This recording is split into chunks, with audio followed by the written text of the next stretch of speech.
Assalamualaikum warahmatullahi wabarakatuh. Om Swastiastu. Salam sejahtera bagi kita semua. Namo Buddhaya. Salam kebajikan. Perkenalkan, saya Luh Desi Puspareni, dosen tetap jurusan Gizi Fakultas Ilmu Kesehatan Siliwangi. Pada kesempatan ini, saya ingin menyampaikan terkait mata kuliah yang saya ampu dan sesuai dengan keahlian saya, yaitu adalah dietetik penyakit infeksi dan defisiensi. Mata kuliah ini berbobot 3 SKS yang terdiri dari 2 SKS teori dan 1 SKS praktikum. SKS teori diselenggarakan dalam 16 kali pertemuan yang mencakup 14 kali pertemuan materi dan 2 kali untuk UTS dan UAS. Mata kuliah ini membahas mengenai dasar-dasar penatasanaan gizi untuk kondisi khusus dan berbagai macam penyakit. Fokus utama mata kuliah ini adalah kondisi yang menyebabkan malnutrisi pada pasien yang menderita penyakit infeksi. Dan juga penatasanaan gizi tersebut berperan sebagai upaya preventif, kuratif, dan rehabilitatif untuk penyakit infeksi melalui nutrient care process yang berbasis pada nutrient care process teknologi atau NCPT. Capaian pembelajaran lulusan untuk mata kuliah ini meliputi CPL 4, CPL 5, dan CPL 6 yang tertuang dalam RPS yang kemudian divalidasi oleh ketua jurusan dan juga unit pengendali mutu.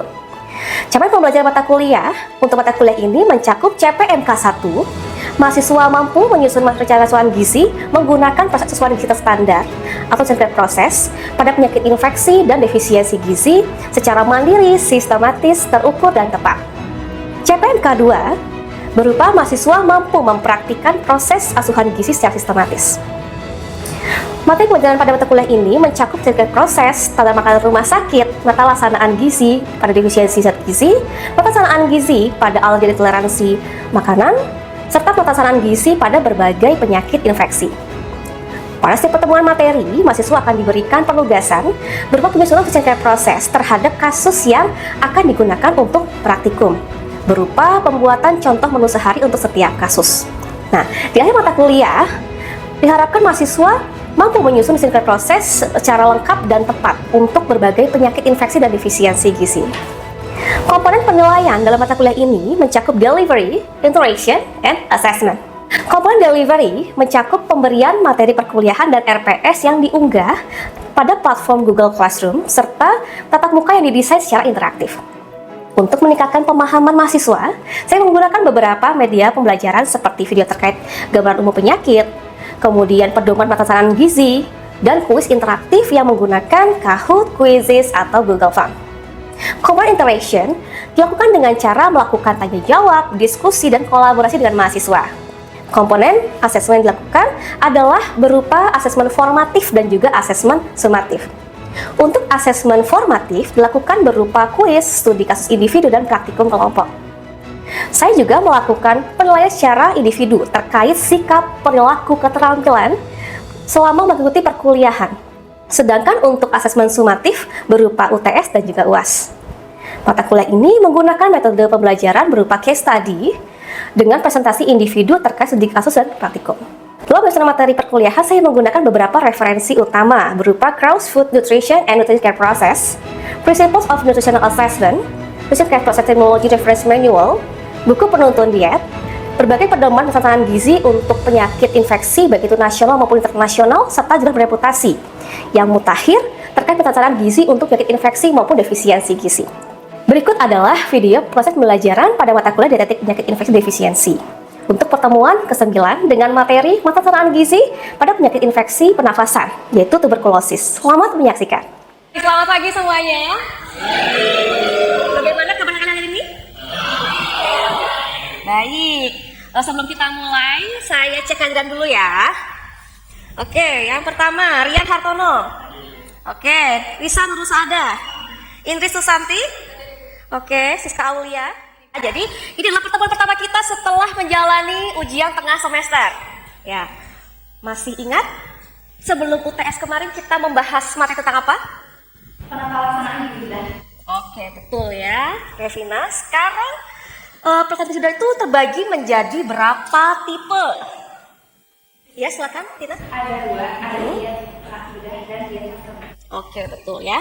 Jadi diet prabedah adalah diet yang kita lakukan untuk memastikan pasien itu siap menjalani rangkaian bedah. ya. Kemudian kalau pasca bedah, kebalikannya kita mengkondisikan supaya pasien dapat segera sembuh dari pembedahan dilakukan dan mengkompensasi gangguan asupan makanan yang diperoleh akibat pembedahan tersebut. Baik, nah hari ini kita akan membahas tentang pencernaan gizi pada penyakit infeksi, terutama penyakit infeksi di saluran pernapasan ya. Nah, hari ini kita akan bahas tentang tuberkulosis. Oke, nah jadi untuk hari ini tujuan pembelajarannya adalah yang pertama memahami patofisiologi dari penyakit tuberkulosis paru, yang kedua adalah memahami screening gizi untuk penyakit tuberkulosis paru. Kemudian menganalisis asesmen gizi pada penyakit tuberkulosis paru dan menyusun diagnosis gizi ya pada penyakit tuberkulosis paru. Kemudian menyusun rencana intervensi gizi pada penyakit tuberkulosis paru serta menyusun official care prosesnya. Ya, di akhir kita akan melakukan studi kasus. Baik, yang pertama kita bahas tentang gambaran umum penyakit tuberkulosis paru. Ya, yang pertama penyebabnya adalah bakteri Mycobacterium tuberculosis yang merupakan kelompok bakteri parasit intraseluler di dalam sel, ya, yang tahan alkohol, tahan asam, kemudian memiliki laju pertumbuhan yang lambat, bersifat aerob, secara obligat memicu inflamasi pada paru, kemudian juga menginduksi respon granulomatosa pada jaringan pejamu yang normal. Nah, dampaknya apa sih penyakit TB paru ini? Kita bilangnya TB paru aja ya supaya cepat ya. Oke. Nah, dampaknya apa? Yang pertama kehilangan nafsu makan, ya. Kemudian kelelahan terus menerus karena energi ekspeditor menjadi meningkat. Kemudian wasting jaringan. Nah, mengapa sampai wasting? Karena ada yang namanya gluconeogenesis, ya. Akibat kebutuhan energi yang semakin besar, maka tubuh melakukan pembentukan energi berasal dari glukosa tapi bahannya non karbohidrat, sehingga jaringan lemak, jaringan otot akan dipecah. Kemudian ada hemoptisis dan ada batuk yang berlangsung selama 3 minggu atau lebih dengan dahak ya, yang sesekali bercampur dengan darah. Terus tuh batuknya sehingga menyebabkan ada perlukaan di area tenggorokan ya. Kemudian demam atau menggigil. Dan ini adalah poin yang menjadi penanda yang sangat penting ya. Keringat di malam hari yang banyak. Oke, mengapa kok sampai ada keringat di malam hari yang banyak? Jadi karena ketika di malam hari terjadi peningkatan aktivasi dari sistem imun, terutama leukosit, untuk membasmi Mycobacterium tersebut. Nah, proses ini membutuhkan banyak sekali energi. Nah, oleh karena itu tubuh melakukan gluconeogenesis tadi terus-menerus, ya, sehingga menimbulkan efek panas dalam tubuh. Untuk mengkompensasi kondisi itu, tubuh mengeluarkan keringat, ya. Dan yang terakhir ada penurunan berat badan. Baik. Nah, untuk penyembuhannya bisa ya, ada penyembuhan. Hanya saja seringkali terjadi dengan suatu kecacatan.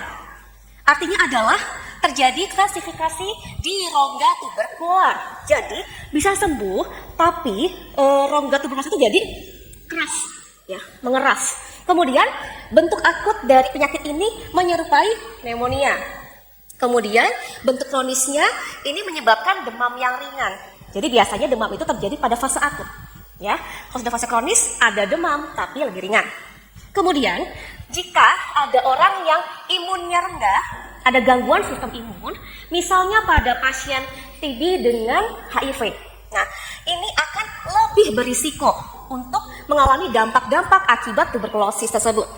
Ya, misalnya apa? Mengalami hipermetabolisme yang lebih parah sehingga menyebabkan wasting yang lebih serius. Oke, kemudian infeksi HIV itu akan sangat-sangat menyebabkan penurunan regulasi aliran protein seluruh tubuh secara signifikan. Nah, kondisi inilah yang kemudian memicu adanya malnutrisi pada pasien tuberkulosis, ya.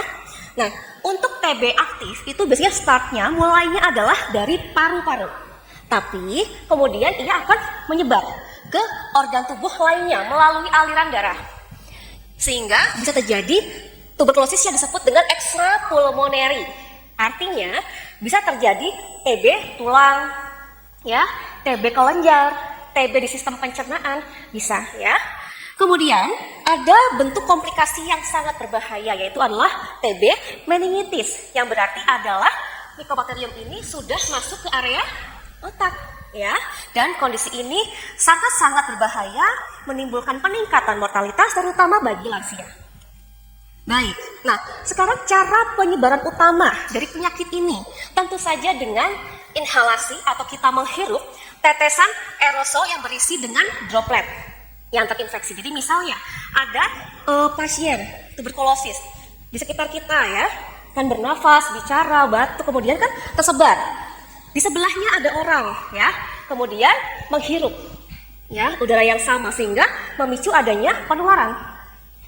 Dan sebetulnya tubuh itu punya kemampuan ekstra ya untuk menghilangkan atau minimal membatasi keberadaan inokulum inefektif yang tadi dihirup tadi ya. Tapi ditentukan oleh beberapa faktor. Yang pertama adalah tergantung dari sistem kekebalan tubuh masing-masing. Jadi ketika sedang turun tentu akan jauh lebih berpotensi mengalami manifestasi klinis. Kemudian faktor genetik. Jadi ada beberapa gen yang menyandi sistem kekebalan tubuh. Ya, gen yang meningkatkan inflamasi dalam tubuh.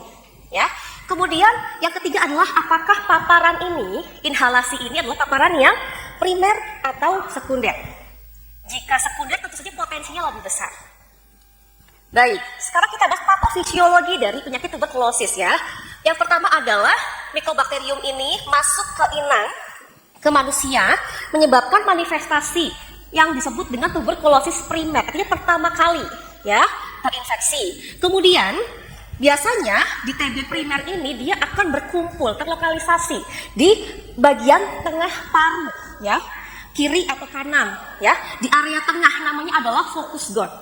Nah, kemudian ketika sudah terinfeksi maka si Mycobacterium itu kan masuk ke area focus zone, dia akan menjadi fase latensi yang disebut dengan tuberkulosis laten. Artinya ia tetap ada tapi belum tentu menimbulkan manifestasi klinis. Ya. Kadang seseorang belum sadar bahwa mengalami tuberkulosis ya dalam fase itu. Nah, suatu ketika terjadi imunosupresi, sistem imun turun. Nah, dari TB yang laten ini terjadilah TB yang progresif primer. Terutama pada kelompok orang-orang yang mengalami gangguan sistem imun atau sistem imun sedang turun, misalnya pada anak-anak, orang kekurangan gizi, kemudian orang dengan imunosupresi, dan yang menggunakan steroid jangka panjang. Ya, dan kebanyakan orang yang mengidap tuberkulosis ini mengalami penyakit itu setelah masa laten. Jadi belum tentu sekarang terpapar, besok langsung ya. Jadi seringkali lama ya.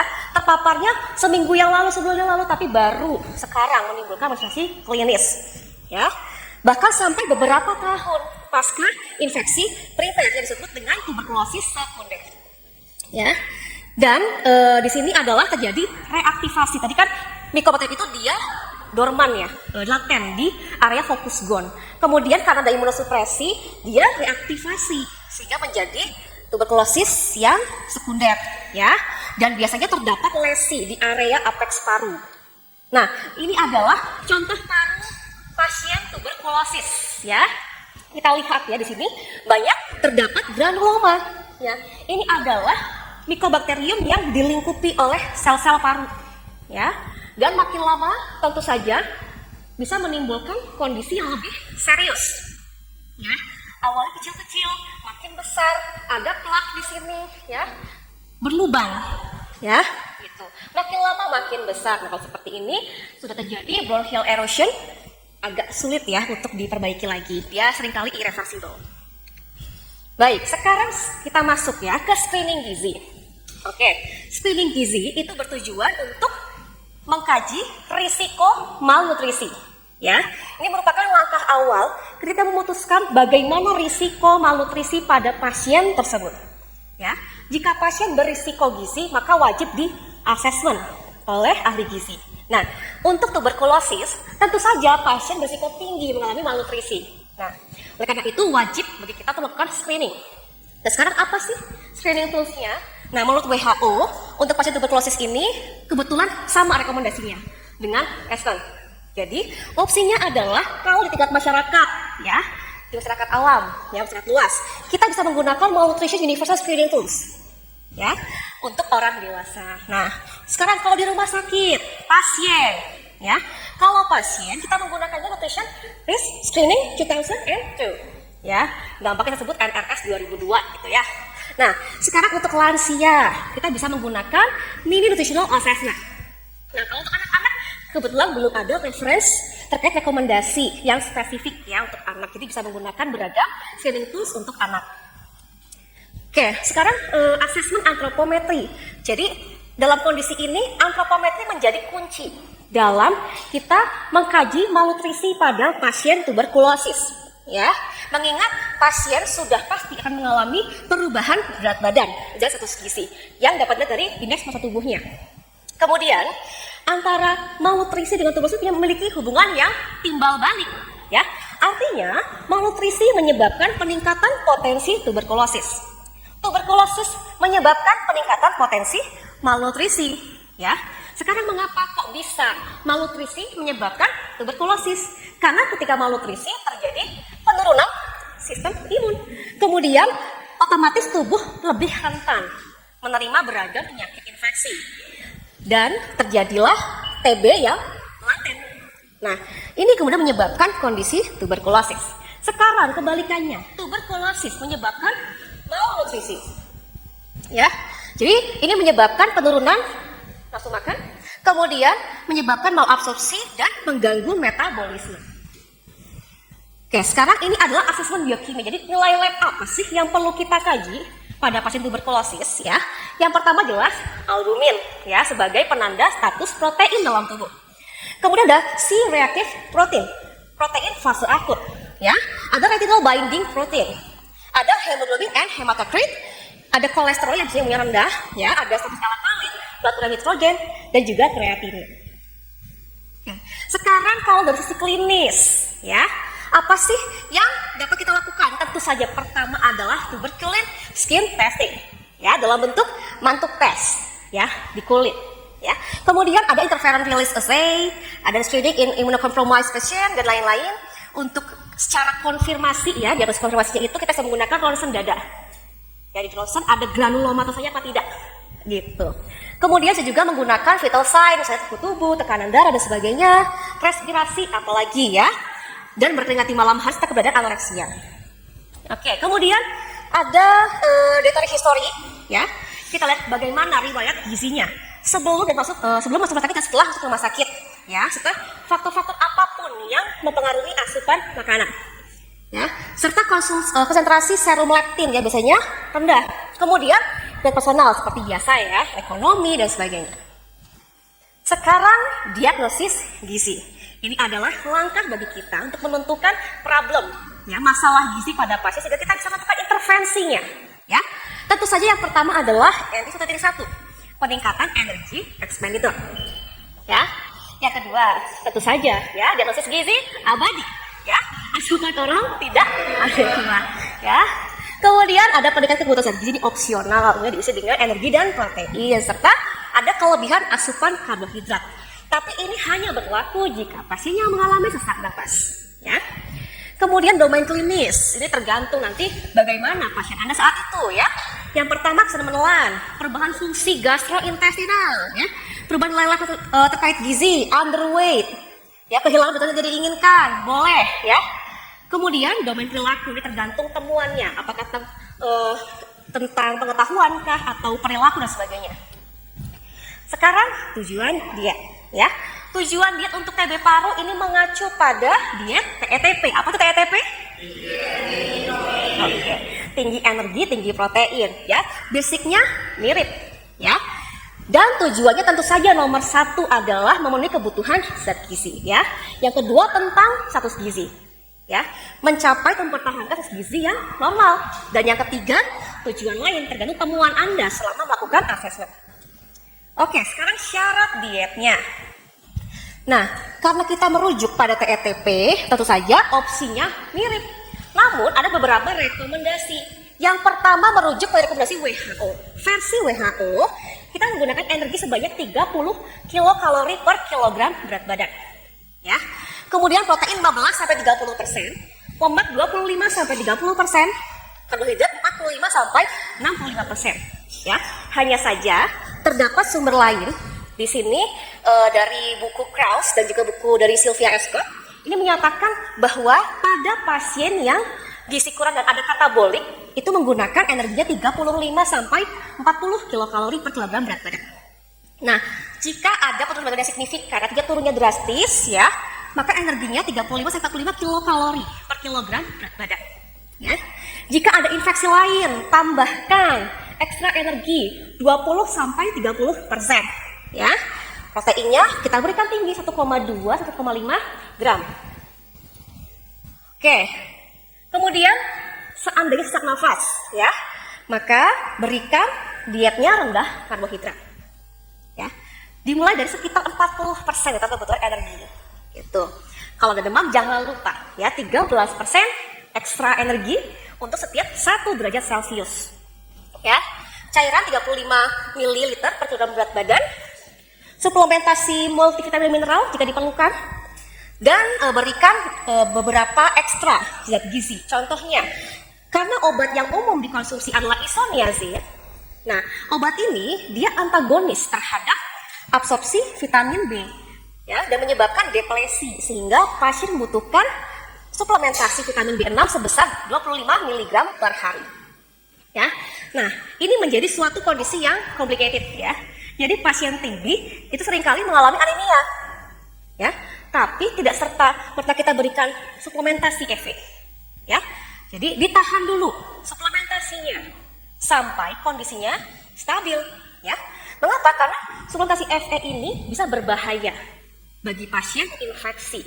Karena selain bisa meningkatkan stres oksidatif, juga bisa justru digunakan oleh bakteri untuk semakin menguatkan diri dan berkembang biak lebih cepat, ya. Kemudian meningkatkan asam laktat omega 3. Kemudian makanan sajikan dalam porsi kecil tapi sering, ya, dan upayakan tentu saja yang menggugah selera. Oke, ini adalah zat gizi yang memiliki efek untuk meningkatkan sistem imun, ya. Zat gizi ini tidak hanya berperan sebagai zat gizi biasa, ya, tapi juga memiliki efek memberikan sistem imun, ya. Kemudian juga memperbaiki mikrobioma dari manusia dan juga memperbaiki jaringan serta organ. Nah, yang paling banyak dipelajari adalah arginin, glutamin, omega 3, asam amino dan juga nukleotide. Ya, jadi kita bisa berikan ekstra zat gizi ini kepada pasien. Oke, sekarang kita belajar kasus dulu. Ya, nah, Tuan A berusia 42 tahun, masuk rumah sakit dengan keluhan batuk terus-menerus selama 1 bulan yang lalu. Ya, nah kemudian 3 hari setelah rumah sakit, Tuan A mengalami demam, pusing, dan sangat lemas. Kemudian batuk terus-menerus menyebabkan Tuan A mengalami penurunan asupan makanan selama 1 minggu terakhir. Dan dari hasil pemeriksaan menunjukkan bahwa positif terinfeksi Mycobacterium tuberculosis. Ya, berat badan saat ini 61 kg, 31 cm, ya. Tekanan darah sekian, nadi sekian, ekspresi sekian, ya. Ada berat badan sekitar 20% dari berat badan sebulan yang lalu sebelum mulai batuk.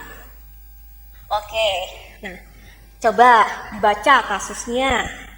Yang pertama dilakukan adalah melakukan screening. Oke, sekarang apa sih screening tools yang tepat diberikan kepada Tuan A? Oke, silakan.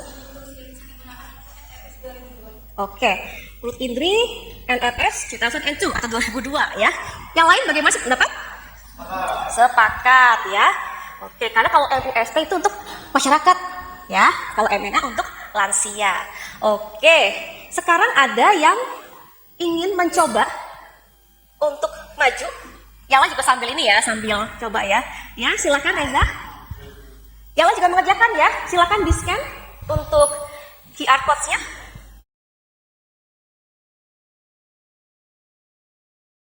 Yang saya dapatkan di sini pada NRS 2002 itu terdapat beberapa kategori. Yang pertama adalah BMI atau IMT, di mana dari kasus yang tadi didapatkan Tuan itu mendapatkan IMT itu masih di atas dari ketentuan, sehingga di sini kita pilih di untuk yang pertama. Kemudian untuk pertanyaan yang kedua adalah apakah terjadi pengurangan berat badan selama 3 bulan terakhir? Di sini sangat jelas bahwasanya pada kasus tersebut Tuan yang itu mengalami tuberkulosis, sehingga berat badan juga sangat drastis untuk turunnya. Jadi di sini saya pilih untuk yes. Kemudian untuk yang respiratory intake in the last week, tentunya ini sama berdasarkan kasus tadi di mana pasien itu menyebutkan terjadi penurunan nafsu makan, sehingga sini saya pilih yes. Dan untuk ICU pasien, untuk Tuan A ini dia tidak tergolong pada pasien ICU, sehingga saya pilih no. Kemudian untuk pertanyaan selanjutnya di sini di mana ada gangguan nutrisi, ini sangat jelas Ibu di mana tuan ini cukup mengalami penurunan berat badan, sehingga di sini saya memilih pilihan terakhir yaitu termasuk pada kategori berat dengan penurunan lebih dari 5% selama 1 bulan. Kemudian untuk pertanyaan selanjutnya, keparahan dari penyakitnya, ini saya memilih nomor 3 Ibu di mana ada major abdominal surgery stroke severe pneumonia. Jadi saya memasukkan TB ini termasuk pada golongan paru yang bisa saya kategorikan di pneumonia. Dan untuk usianya ini jelas di kurang dari 70 tahun. Nah, begitu untuk hasilnya Ibu di sini 5 poin sehingga dapat dikatakan bahwasanya pasien tadi itu sangat berisiko untuk mengalami malnutrisi. Oke, terima kasih Reza, silakan duduk. Teman-teman yang lain apakah punya pendapat yang berbeda? Semuanya sama? Oke, ya. Baik. Sekarang kita kembali lagi. Baik, tadi kan kita sudah membahas tentang screeningnya ya. Sekarang, diagnosis gizi apa yang paling tepat untuk diberikan kepada Tuan A? Silakan, Anissa.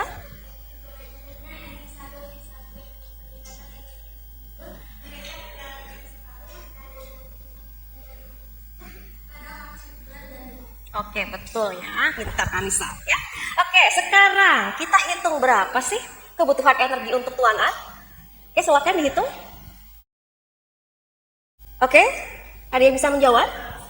Oke, silakan Zamira. Di mana mengacu dari kondisi WHO menggunakan 30 kilokalori per kilogram berat badan. Dengan begitu hasilnya 30 kilokalori berat badan 30 kilokalori dikali 61, hasilnya itu 1870 kilokalori. Nah, untuk energi totalnya di sini menggunakan unsur energi massa dikalikan faktor aktivitas dikalikan dengan faktor stres. Di mana faktor aktivitas di sini menggunakan 1,2 dikarenakan warna ini tidak terikat dengan tingkat tidur, dan juga faktor stresnya karena warna ini tunggal maka menggunakan 1,2. Dengan begitu energi totalnya yaitu 1830 kilokalori dikalikan dengan 1,2 dikalikan dengan 1,2 juga. Dengan begitu hasilnya 2235,2 kilokalori. Dan juga karena Tuan A mengalami demam dengan peningkatan 1 derajat Celcius, maka diberikan tambahan energi sebesar 13%, yaitu 2635,2 kilokalori ditambahkan dengan 13% kali 1830 kilokalori, dan hasilnya 2873,1 kilokalori. Oke, terima kasih Zafira. Betul sekali ya, tepuk tangan untuk Zafira. Apakah ada yang ditanyakan terkait dengan mata kuliah hari ini? Oke. Mengapa pada kondisi sesak nafas pada pasien tuberkulosis paru itu diperlukan diet yang rendah karbohidrat? Oke, terima kasih Revina atas pertanyaannya. Jadi, masih ingat oksidasi karbohidrat rumusnya seperti apa? Apa? Jadi untuk karbohidrat itu Ibu langsungnya dikasih dengan kesempatannya, yaitu untuk kita tentunya membutuhkan oksigen Ibu, sedangkan untuk pasien TB ini dia itu susah untuk mendapatkan oksigen karena ada nyeloknya di paru-parunya. Itu menyebabkan rasa sesak tadi kan menandakan bahwasanya kekurangan oksigen. Jika kita memberikan karbohidrat yang banyak, buruannya akan meningkat sehingga akan memperparah rasa sesak untuk pasien tersebut. Oke, terima kasih Reza. Betul ya. Jadi karena oksidasi karbohidrat itu menggunakan rumusnya adalah 6CO2 plus 6O2 ya, menghasilkan 6CO2 plus H2O. Nah, jadi oksidasinya sendiri membutuhkan karbohidrat ya. Kemudian hasil akhirnya menghasilkan CO2. Nah, sehingga semakin menimbulkan upaya untuk menukar CO2 dihasilkan dengan O2. Nah, ini menyebabkan pasien semakin sesak nafas. Oke. Sekarang kita akan melakukan kuis, ya. Di sini kita melakukan kuisnya menggunakan Quizizz.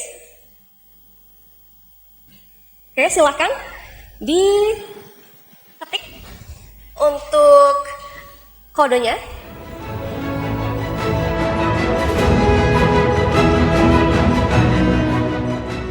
Oke, tepuk tangan untuk Reza. Baik, untuk perkuliahan hari ini telah selesai. Untuk kasus yang akan kita gunakan untuk praktikum akan saya kirimkan di Google Classroom dan akan kita bahas H+4 dari hari ini. Ya, setelah itu kita minggu depan akan praktikum seperti biasa. Baik, terima kasih kehadirannya. Semoga bermanfaat ilmunya. Sampai bertemu di pertemuan selanjutnya. Sama-sama. Sekian video proses pembelajaran mata kuliah dietetik penyakit infeksi dan defisiensi pada jurusan gizi Universitas Siliwangi. Video ini digunakan sebagai salah satu syarat penyusunan dokumen pernyataan diri dosen dalam penunjuk kerja Tridharma Perguruan Tinggi atau PDD UKTPT. Semoga dengan adanya video ini bisa menjadi pertimbangan yang baik dalam proses sertifikasi dosen gelombang 1 tahun 2025. Akhir kata, saya ucapkan terima kasih.